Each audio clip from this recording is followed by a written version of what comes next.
Hey everyone, I'm working to hit 1,000 subscribers and I need your help to get there. If you enjoy this content, please hit that subscribe button right now.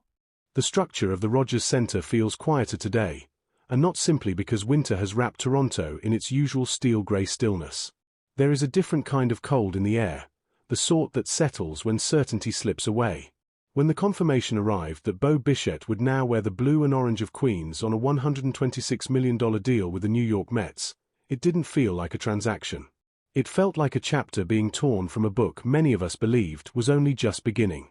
This is the Blue Jays report, and tonight we're not chasing noise, we're listening to what the silence is trying to tell us. Greetings, Jays Nation. I'm Liam, and this is Jays Nation News. We are building this channel from scratch, brick by brick, for those who prefer clarity over chaos and analysis over outrage.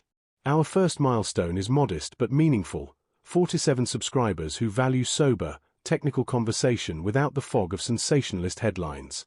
If that sounds like you, take a moment to like this video, subscribe, and help shape what the Blue Jays report is becoming. What we have witnessed over the last few hours is not an impulsive move or a sudden betrayal. It is the final act of a negotiation that quietly reshaped the entire roster long before the public confirmation arrived. Bo Bichette, the engine of this lineup for years, the metronome of consistency at the plate, has moved on to New York. And Vladimir Guerrero Jr.'s reaction, restrained and precise, tells us far more about the mood inside the front office than any leaked quote ever could. I am happy for him. 5 words. No bitterness. No drama. Just acceptance. Those words carry the weight of a friendship forged on dusty minor league fields, sharpened through shared slumps and shared celebrations, and almost crowned on the biggest stage in Game 7 of the last World Series. Vlad didn't deny the sadness. He couldn't. But he also didn't pretend this was unexpected. He understands, perhaps better than anyone, that baseball at this level is not guided by romance, but by arithmetic. Bichette's departure is not merely the subtraction of an elite bat. It is the dissolution of a partnership that defined the visual and competitive identity of modern Toronto baseball. For years, they were presented as a single idea split into 2 jerseys. Guerrero and Bichette. Power and precision. Thunder and rhythm. With that pairing gone, the lineup feels exposed in a way numbers alone struggle to capture. The pressure has been building for weeks, and now it's undeniable. Kyle Tucker slipped away to the Dodgers, and with Bichette following him out the door, the market has tightened like a noose. Every remaining offensive solution comes with a premium price and an even heavier expectation. The name surfacing most insistently behind the scenes is Cody Bellinger, and this is where the conversation becomes genuinely uncomfortable. There is a warning echoing through the analytical community, one that refuses to be drowned out by highlight reels. Steve Simmons of the Toronto Sun raised a question that many fans would rather avoid. Is Bellinger truly the upgrade this roster needs, or would he simply be an expensive symbol designed to quiet a restless fan base? Simmons pointed out, rather brutally, that Bellinger hit just .168 against the Blue Jays themselves during the division series. That is not a typo. That is a red flag. Committing over $30 million per year to a player who may not significantly outperform a fully recovered Anthony Santander is not boldness. It is risk. And not the romantic kind. It is the sort of risk that can paralyze a payroll for half a decade if it goes wrong. Toronto cannot afford another contract that limits flexibility while delivering uncertainty.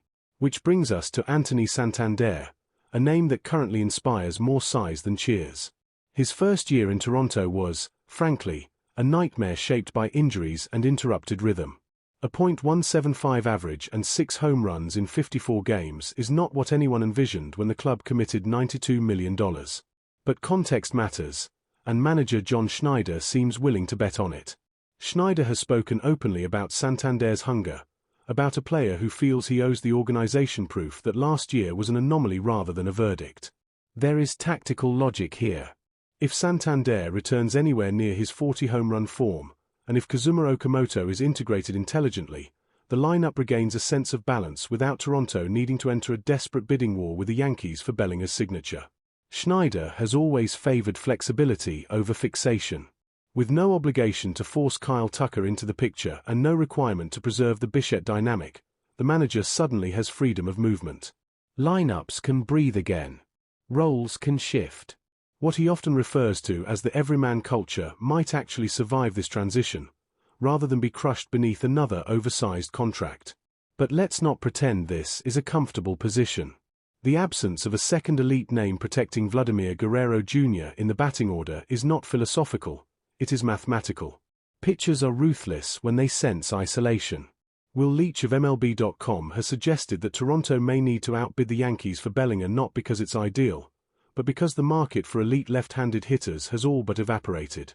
This is the classic dilemma of modern roster construction. Pay high out of necessity, or trust internal development and medical recovery. Vladimir Guerrero Jr. now stands alone at the center of this equation. One by one, his contemporaries have departed. Friendship with Bichette may endure off the field, but between the white lines, sentiment offers no protection. If the front office decides that Anthony Santander is the answer, the stakes could not be higher. If he fails again, the 2026 season risks becoming a squandered chapter of Guerrero's technical prime, something no franchise recovers from easily. The data suggests caution, perhaps even hesitation. The board appears conservative, possibly waiting for a mid-season trade window rather than committing now to Bellinger's long-term cost. It is a strategy rooted in patience, but patience has a habit of looking like paralysis when results don't follow. All eyes now turn to spring training. Santander becomes the fulcrum on which this season balances. If he delivers, the entire narrative shifts. If he doesn't, the weight on Guerrero's shoulders could become unbearable, and no bullpen depth or rotation upgrade will compensate for a stranded superstar. We are approaching a season of definition. Either the Blue Jays prove that Schneider's system is resilient enough to absorb the loss of stars, or we accept that the championship window that opened with such promise is beginning to narrow. Pitching matters. Bullpen consistency matters. But none of it matters if the central bat is left alone to fight an entire lineup of opposing strategies. We've reached the end of this analysis, and if you've stayed with me this far, you are exactly the audience this channel exists for. Our goal here at Jays Nation News, supported by the Blue Jays Report, is to reach 47 subscribers who value independence, clarity, and depth. If this breakdown added something to your understanding of where the franchise is headed, your subscription is not just support, it is participation. The coming weeks will reveal the front office's true hand. Whether they make an aggressive move for Bellinger, or place their faith squarely in Santander's redemption, will tell us everything we need to know about 2026. I'm Liam, my loyalty remains with the Toronto Blue, and as always, we'll meet again when the next decision reshapes the future.